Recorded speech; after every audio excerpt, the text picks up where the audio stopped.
Hey guys, what is going on? Robrigo here, and today I'm taking a look at Battlefield 2042 and asking the question, after 3 months, is the game actually dead?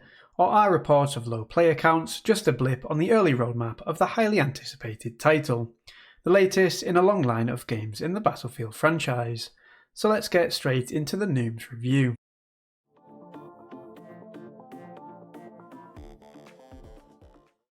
Battlefield 2042 was one of the most anticipated games of 2021, alongside the likes of Halo Infinite and Call of Duty Vanguard, but alarm bells started to ring amongst the Battlefield community when the scheduled October release was pushed back to mid-November.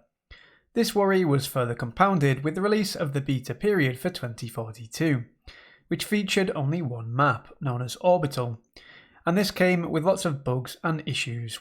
But all of that is now behind us. And with a staggered release of the game between November 12th and 19th, depending on the version that players purchased, we've now had over 50 days in which to get stuck into the title. Perhaps the easiest way to assess the active nature of a game is to look at the player count.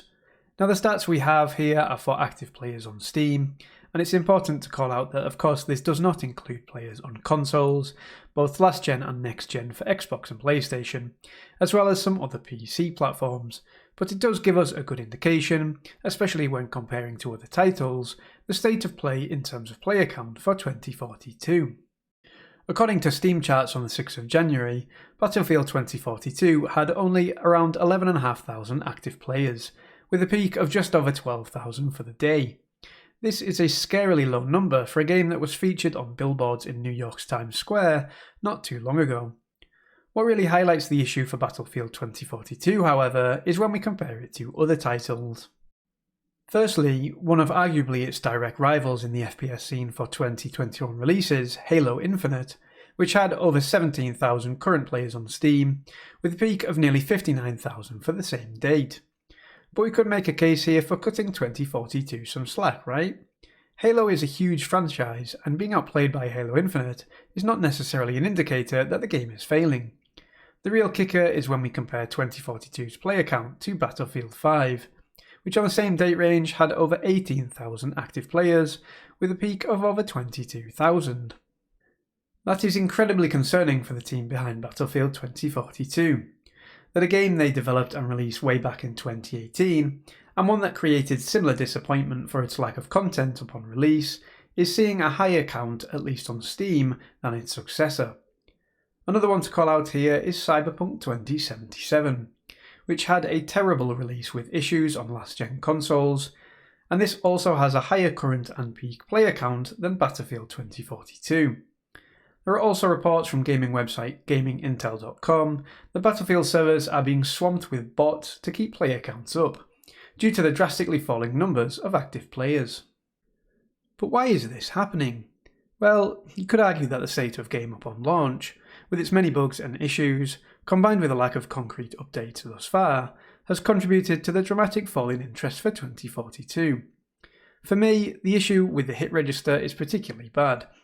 At first, players, myself included, may have put this down to poor aim and getting used to the game, but the amount of times you fire directly at an enemy with no bullet register is really quite frustrating, and this is just one of many issues within the game. Alongside the many bugs, the community has also voiced concerns about if this is really a true Battlefield game. Destruction of environments seems to be fairly limited, and if we look at one map in particular, Kaleidoscope, which is flush with skyscrapers, what we see in reality is a map played almost completely at ground level in park-like settings. Why have those awesome skyscrapers if the only interaction you can have with them is taking the odd elevator to the roof?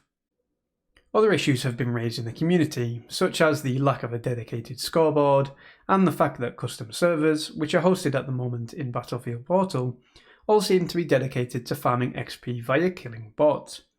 In my opinion, Battlefield Portal is a revelation, and it is really great to be able to play on Battlefield titles from years gone by.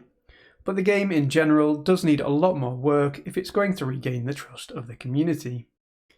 However, there is still plenty of time to save this title, with a dedicated update hopefully coming as part of Season 1, but the current state of play for the game is undoubtedly concerning, and withering player counts are reflecting this. Marcus Leto, a new Battlefield director, has been addressing some of the community's concerns on Twitter, replying to one tweet questioning EA's willingness to make Battlefield better by stating, "We've got the willingness and then some, as well as the talent. Just is going to take some time. These things are not easy at all." So while it is seemingly clear to the Battlefield devs that the community is not overly happy with 2042, and there is a willingness to improve things, this will have to happen relatively quickly to regain the trust and save a game that was much hyped but has so far, at least in terms of what player counts are showing us, failed to deliver. In summary, I don't think Battlefield 2042 is a dead game. It has some great qualities like Battlefield Portal, but it does need a lot of work to improve it to a state that players will come back hungry to play new content. But what do you think? Is Battlefield 2042 dead? And what kind of improvements does the game need in order to bring back the glory days of the Battlefield franchise? Let us know in the comments below your thoughts. If you enjoyed this review, then something would be really appreciated as myself and the THAC push on to 1k subs on the Noobs. Take care guys, and I'll catch you in the next one.